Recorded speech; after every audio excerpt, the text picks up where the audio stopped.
No pude ver qué provocaba aquel horrible llanto. Se escuchaba como si fuera un niño llorando a lo lejos en el monte, pero era claro para mí que no se trataba de uno. Mis primos no hubieran corrido así. No me habrían dejado abandonado ahí, en medio del bosque.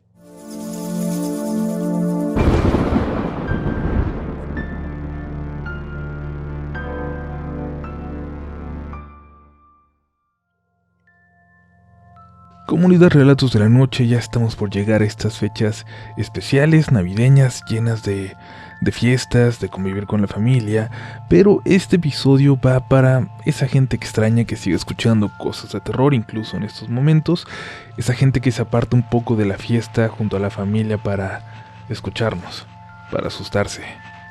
Y bueno, como están a punto de comprobar con el siguiente relato, no todo en las épocas decembrinas es paz. No todo es amor. A continuación te presentamos una de las historias más perturbadoras de verdad que nos han compartido, ocurrida en diciembre, ocurrida en estas fiestas. ¿Te atreves a escuchar? Si no, no hay problema, luego te puedes poner al corriente, pero si decides seguir adelante es bajo tu responsabilidad. Es momento de pasar la historia de hoy, es momento de entrar a Relatos de la Noche.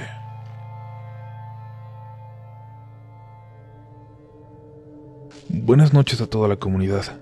Ojalá que estén pasando bien estos días y con mucha salud.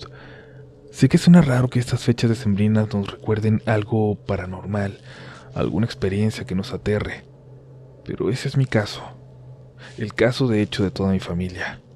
Permítanme contarles esta historia. Sucedió en Jalisco, en uno de tantos pueblos encallados en ese paisaje tan hermoso que rodea a este estado. Aunque yo nací y siempre he vivido en Guadalajara y el resto de mis primos en Puerto Vallarta, cada diciembre nos vamos para allá a visitar el ranchito de los abuelos. Hoy ya no están vivos, pero seguimos yendo a reunirnos, a recordarlos. Ahora que planeábamos todo acá en el negocio para irnos en los próximos días, recordamos aquella Navidad de 1997, la Navidad en que conocimos un episodio de nuestra familia, del que nunca se nos había hablado, al menos no con claridad. Aquella Navidad cuando nos contaron de un suceso que, de no haber sido compartido así, con tanto dolor y viendo las reacciones de todos los participantes afectados, la verdad hubiera creído que se trataba nada más de otra leyenda, de otra historia de terror de esas que abundan en los pueblos. Todos en la familia sabíamos del tío Julio César, el segundo hijo de los abuelos, el más grande después de mi papá. Había muerto a los 13 años, se había perdido, nunca volvió, se escapó una noche, se fue porque lo regañaron, alguien lo sonsacó. Había tantas cosas que se decían, pero nadie de los primos sabíamos bien a bien cómo había ocurrido. Pero recuerdo aquella Navidad, aquel 97, cuando en mi familia empezábamos apenas con la ferretería que aún tenemos. Mi mamá y mis hermanas se fueron antes al rancho y yo me quedé ayudando a mi papá hasta el día 23. Terminamos tarde y decidió que saliéramos al rancho hasta el 24 temprano. Ya tendríamos tiempo para quedarnos más tiempo por allá, para disfrutar a los abuelos, a la familia. Llegamos el 24 en la tarde, como a las 3. Llegamos esperando el bullicio, la alegría, los abrazos y el olor a ponche. Y ese aroma, el aroma de lo que ya se preparaba, fue lo único que nos recibió como esperábamos. Y es que, al llegar todos estaban en silencio, como impactados, como tristes. Todos en la familia, y quizás los abuelos todavía más. Mi papá preguntó qué pasaba, y rápidamente se lo llevaron los tíos a contarle. A mí me mandaron con los niños, con mis primos. Habían dejado a Clara, la mayor, a cuidarnos, para que no anduviéramos susurrando, para que no anduviéramos contándonos, haciendo rumores. Pero en algún momento ella misma se quiso acercar a los adultos para enterarse, y entonces el resto de los primos nos salimos por la puerta trasera de la casa. Nos alejamos hacia los árboles. Yo los iba siguiendo nada más y escuchaba que decían: hay que ir a ver si se escucha de nuevo. Se oyó por acá. Vamos, hay que llegar.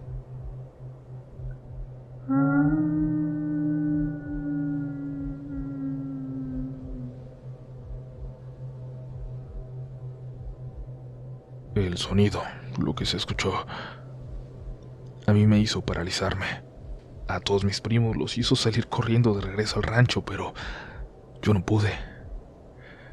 Entre los árboles, entre lo gris de aquella tarde y lo oscuro que se tornaba, lo escuché. Era aquel sonido que íbamos buscando. Lo supe sin que tuvieran que decírmelo. No pude ver qué lo provocaba. Se escuchaba como si fuera un niño llorando a lo lejos en el monte, pero era claro para mí que no se trataba de uno. No hubieran corrido así, no me hubieran dejado. Recuerdo que pasaron unos minutos hasta que me recuperé, pero mi papá me encontró antes de que tuviera que volver solo. Me preguntó qué había escuchado. Me preguntó desesperado si era cierto. Si era cierto qué, me preguntaba yo.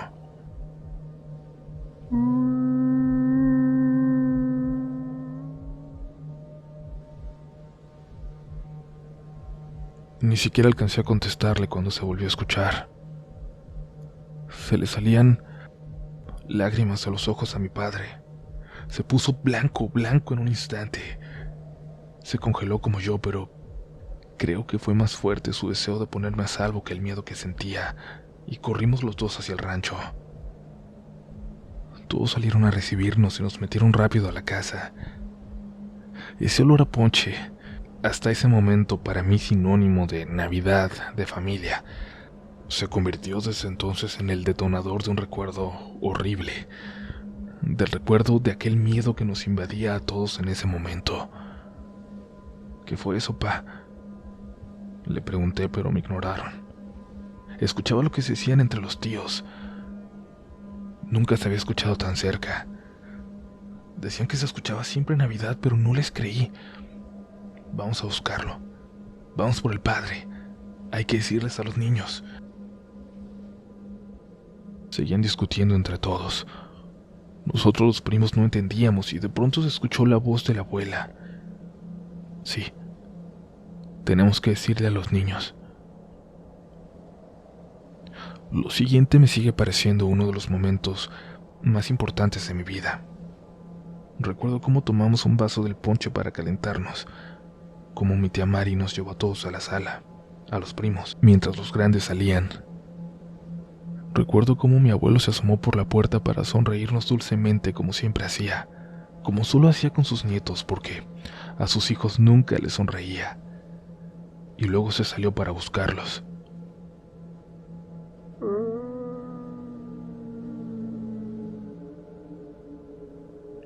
Se escucharon los perros luego de que aquel llanto volvió a retumbar en la casa.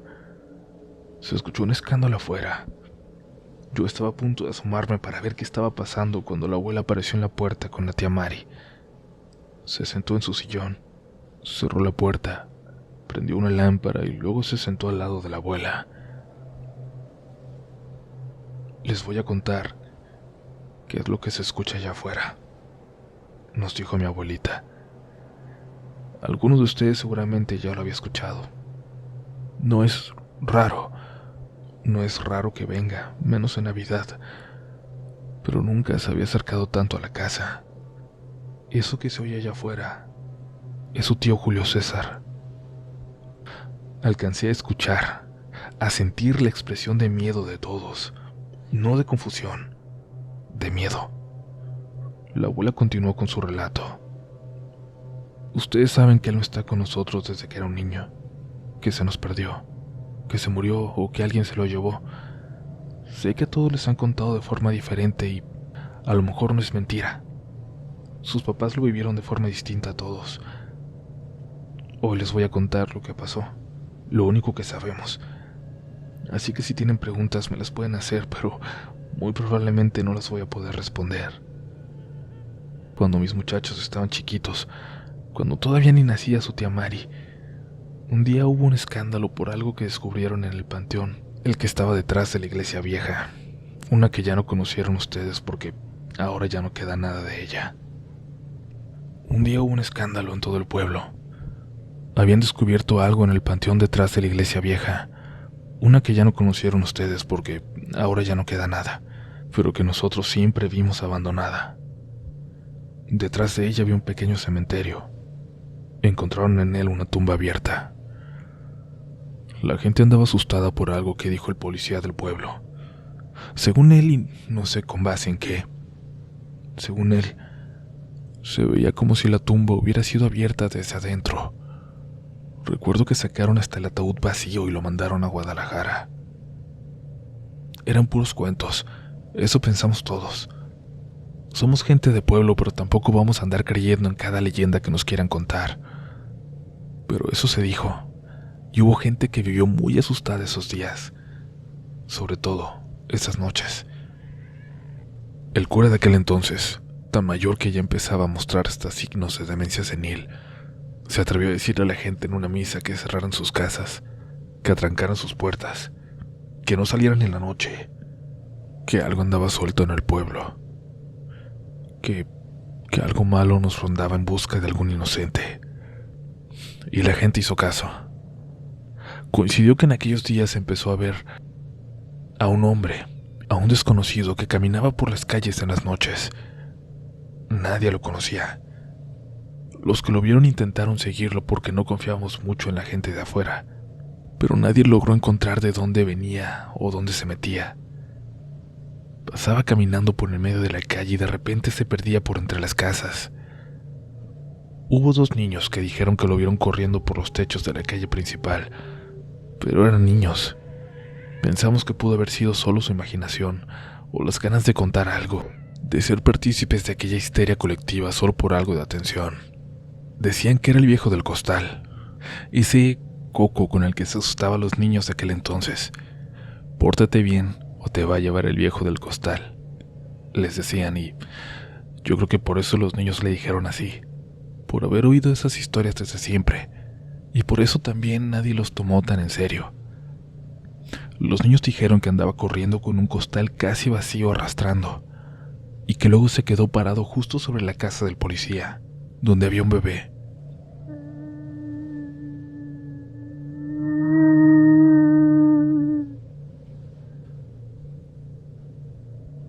El llanto se escuchó de repente, cerca de la casa, interrumpiendo la historia de la abuela.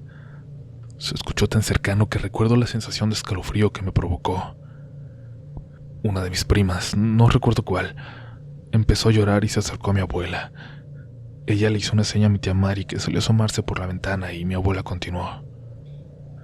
Quien le hizo una seña a mi tía Mari para que se asomara por la ventana y continuó.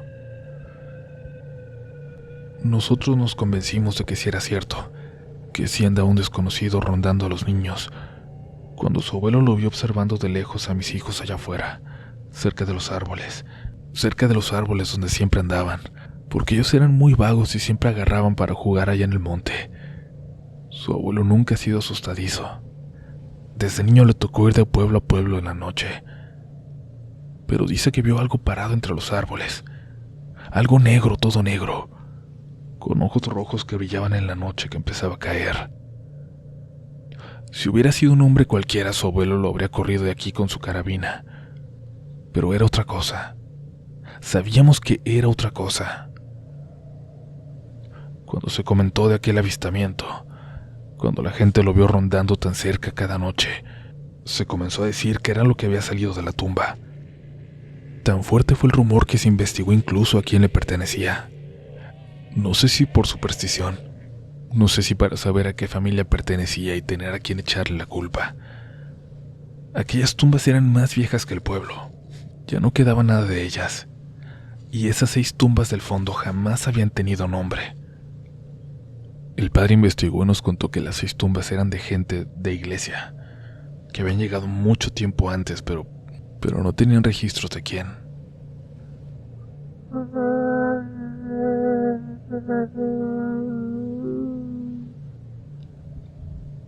El llanto.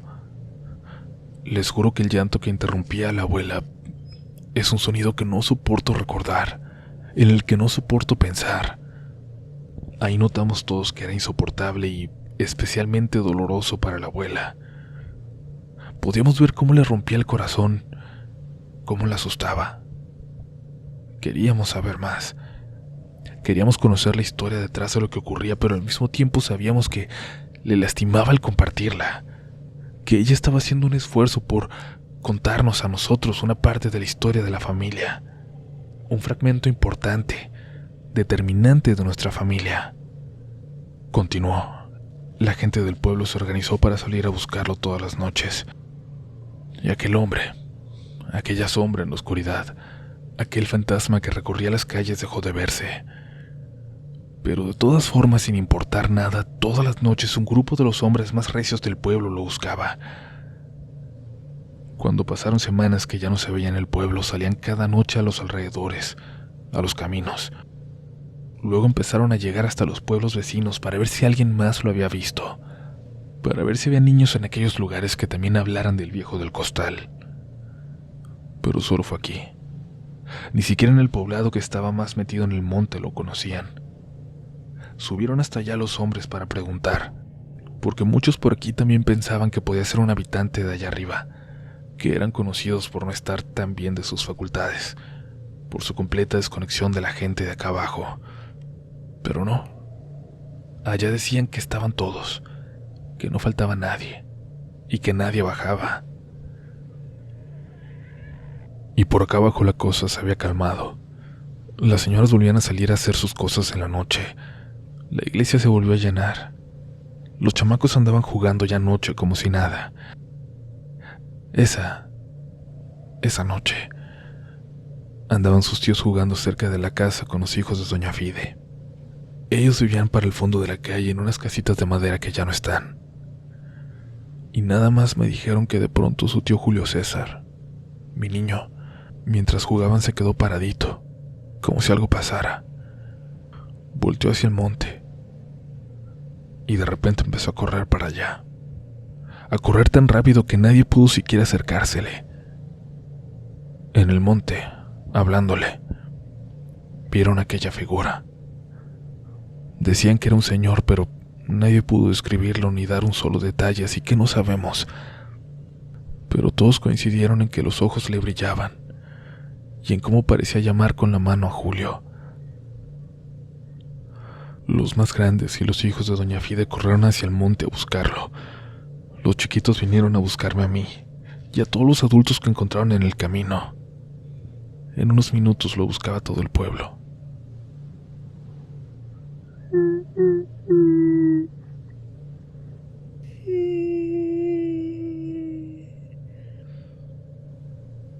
Y lo escuchábamos.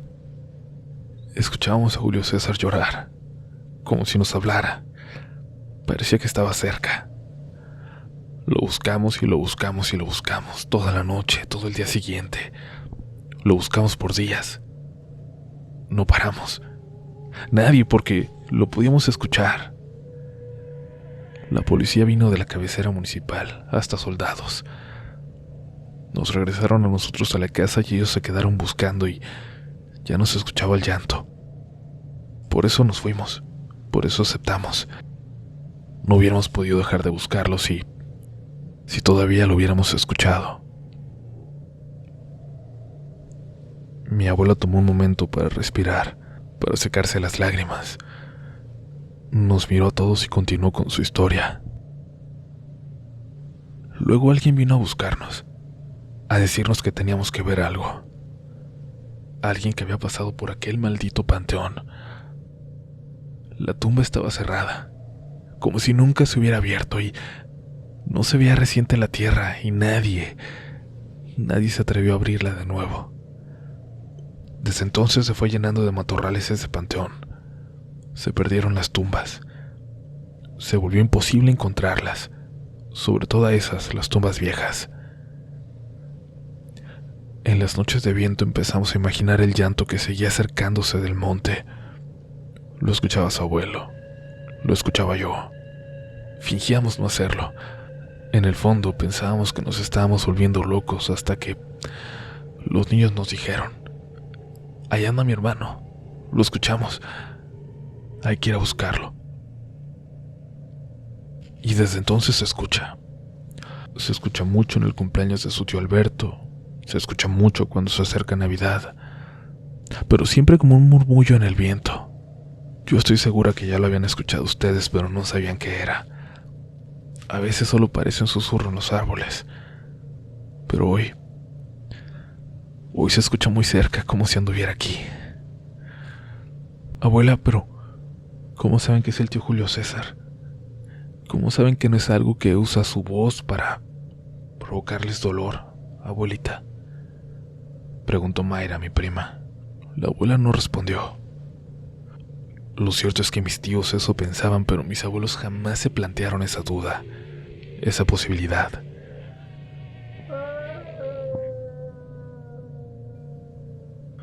Me asomé por la ventana, intentando ver hacia los árboles, a lo lejos, identificar algo, una sombra, un movimiento, lo que fuera, pero ya era de noche. Reconocí una figura parada frente a los árboles a lo lejos. Salí para ir con él y al acercarme, escuché que hablaba con alguien. Hablaba solo, pero hablaba como si su hermano pudiera escucharlo. Le pedía perdón por no haberlo cuidado, por no haber podido evitar que se lo llevaran. No le hables, pa. A lo mejor eso que se escucha no es mi tío, le dije. El que llora. Esa cosa que anda llorando no es tu tío. Ya he visto qué es, me respondió. Pero tu tío debe andar por ahí, cuidándonos. Nunca salgas cuando escuches el llanto. No quiero que tengas que ver eso nunca. A eso que anda en el monte.